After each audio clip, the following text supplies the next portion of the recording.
నరులు ఏమి ఇష్టపడుతున్నారు ఈ రోజుల్లో అంటే ఒక డాన్స్ ప్రోగ్రామ్ పెడితే ఇష్టపడతారు, ఒక కుప్పి గంతులు పెడితే ఇష్టపడతారు, ఒక కొట్లాటని, ఒక గొడవల్ని, ఒక మద్యాన్ని, సమస్తాన్ని ఇష్టపడతారు, అల్లరిని ఇష్టపడతారు. అక్కడికి జనం వస్తారు. కానీ దేవుని మాటలు ఎక్కడైతే చెబుతున్నారో, ఎక్కడైతే మాట్లాడుతున్నారో అక్కడికి రావటానికి నరులు ఈ రోజుల్లో ఏమయ్యారు అంటే దురద చెవులు కలిగిన వాళ్ళు అయ్యారు. నరుడు దేనికి ఇష్టపడతా ఉంటాడు అంటే ఇళ్లలో టీవీలు పెట్టి పనికిరాని మాటలు, పనికిరాని దృశ్యాలు, పనికిరాని మొత్తం చూస్తూ ఉంటాడు. కానీ దేవుని సన్నిధికి వచ్చి 4 మాటలు విని తన కుటుంబాన్ని రక్షించుకోవటానికి ఇష్టపడడు. అందుకనే లోకం పతనం అవటానికి సిద్ధపడ్డది. చూడండి, లూకా సువార్త 16వ అధ్యాయము 19వ వచనంలో ఒక వ్యక్తి ఉన్నాడు. చూడండి, ధనవంతుడు ఒకడుండెను, అతడు ఊదారంగు బట్టలను, సన్నపు నార వస్త్రములను ధరించుకొని ప్రతిదినము బహుగా సుఖపడుతుండేవాడంట. ధనవంతుడు అక్కడ ఉండెను, అతనికి 5 సహోదరులు ఉన్నారు, పెద్ద కుటుంబమే, డబ్బు ఉన్నది, విస్తారమైన ఆస్తి ఉన్నది, ఆస్తిని సంపాదించినాడు. దాని ద్వారా తనకిష్టమైనట్లుగా జల్సా చేస్తున్నాడు, ఎంజాయ్ చేస్తా ఉన్నాడు. బాగా గమనించినట్లయితే నరుడు దేనికి ఇష్టపడతాడు ఎక్కువగా అంటే కలిమి రావటానికి ఇష్టపడతాడు. ఈ కలిమిలోనే సుఖం ఉన్నది, దీనిలోనే శాంతి ఉన్నది, దీనిలోనే సమాధానం ఉన్నది. డబ్బున్నవాడే మనగాడు, డబ్బున్నవాడే హీరో, డబ్బున్నవాడే అధికారి అనుకుంటారు. కానీ అధికారిని మించిన అధికారం ఉన్నాడు, ఈ సంగతి మర్చిపోయారు. ఈ వ్యక్తి కూడా ఎలా జీవిస్తున్నాడు అంటే ఆ వ్యక్తి కోరిన వస్త్రాలు వేసుకుంటాడు, కోరిన తిండి తింటాడు, కోరిందల్లా అనుభవిస్తాడు. మరి ఇది మంచి చెడా, ఇది చేస్తే దేవుడు ఊరుకోడే అన్న జ్ఞానం లేకుండా జీవిస్తూ ఉన్నాడు. ఈ రోజుల్లో కూడా చాలా మంది ఉన్నారు. నోటికొచ్చింది మాట్లాడతారు, ఇష్టం వచ్చింది చేస్తారు, శాపిస్తారు, సదరం చేస్తారు, దుమ్మెత్తి పోస్తారు. మరి దీని వెనక నోరు దేవుడు ఇచ్చాడే, ఈ నోటితో అనవసరమైన మాట్లాడినా, శపించినా, దూషించినా, అవమానించినా ఆయన ఒప్పుకోడే అన్న జ్ఞానం నరులకు లేదో. ఎందుకంటే దుష్టుడు ఏం చేశాడో మనోనేతరులకు గురుడితనం కలగజేశాడు. ఇంత పిల్లల్ని సినిమా పాటలు పాడమంటే, బూతులు మాట్లాడమంటే, రోడ్డు మీద అల్లరి చిల్లరగా తిరగమంటే, స్టెప్పులు వేయమంటే అన్నీ గుర్తుంటే క్రమశిక్షణ గుర్తుండదు, భయం గుర్తుండదు, తల్లిదండ్రులకు అబద్ధాలు చెప్పటాలు, ఎటుబడితడు తిరగటాలు, మోసాలు చేయటాలు, వ్యర్థమైన ప్రేమలో ఇవన్నిటిలో లోకం పాడైపోతుంటే తల్లిదండ్రులకు ఇది పట్టదో. కాలం ఏమైపోతుంది అనుకున్నాం? ఆ కుటుంబంలో పెరిగింది ఈ అయ్యగారు, ధనవంతుల కుటుంబంలో పెరిగింది ఈ అయ్యగారు, ఆ రేంజ్లో పెరిగాడు అయ్యగారు, ఆ రేంజ్లో సుఖం అనుభవించడం నేర్చుకున్నాడు అయ్యగారు. ఇంతకీ ఆ ధనాన్ని ఎలా సంపాదించాడో, ఏ విధంగా సంపాదించారో. ఈ రోజుల్లో ధనం కావాలంటే ఏం చేయాలమ్మా, ఏం చేయాలి? 1000 రూపాయలు వస్తూ తాకట్టుకు తీసుకొని 1000 రూపాయలు వస్తూ తాకట్టు తీసుకొని 200 ఇచ్చి 800 గాజేయాలి. మరి ధనం ఊరకనే వస్తుందా ఏంది?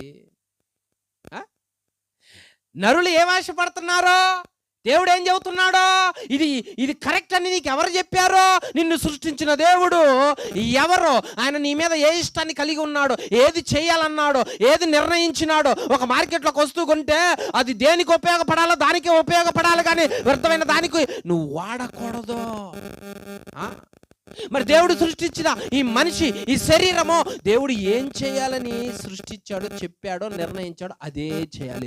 లోకం ఏమి నేర్పిందంటే నువ్వు ధనవంతుడు కావాలి, ఎట్లాగైనా కావాలి, కాబట్టి ఇది ఒక మార్గాన్ని ఎంచుకో. చాలా మంది ఇళ్లలో తాకట్టు వస్తువులు ఉంటాయి. ఆ తాకట్టు వస్తువులతో వాళ్ళు ఏం చేస్తారంటే ధనాన్ని పెంచుకుంటారు.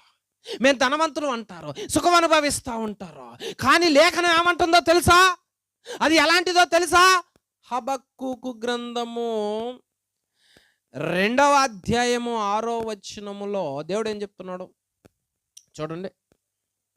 హబక్కూకు గ్రంథం 2వ అధ్యాయం 6వ వచనం. తనది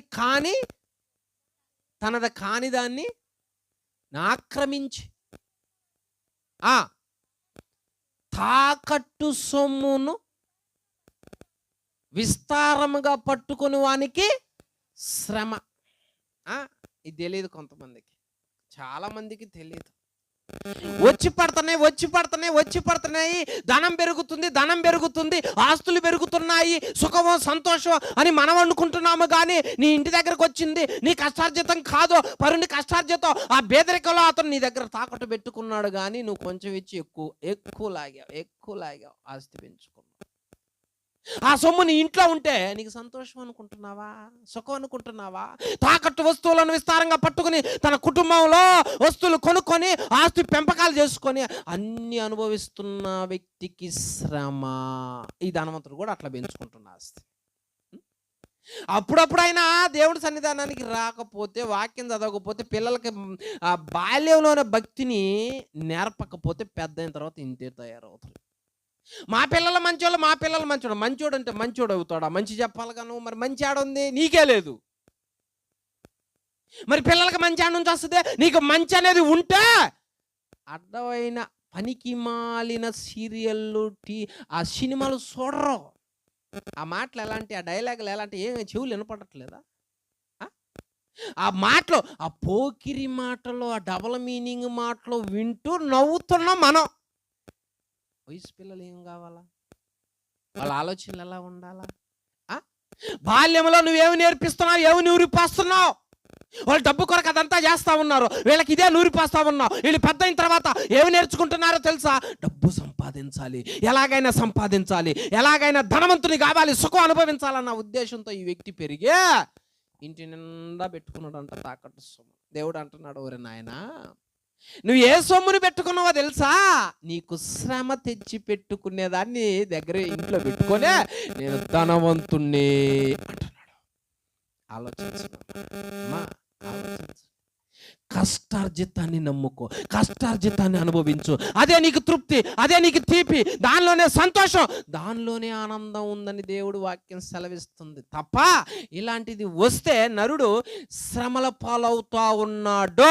ఆ వచ్చిన సొమ్మును చూస్తా ఉన్నా, కానీ శ్రమ అని దేవుడు అన్నాడు అంటే అది ఏ రూపంలో శ్రమ వస్తుందో తెలుసా?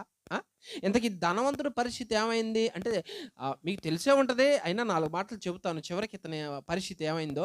ఇప్పుడు ఇతను ఆస్తి ఎలా సంపాదించుకున్నాడంటే మొదటిగా తాకట్టును ఇంట్లో పెట్టుకున్నాడు.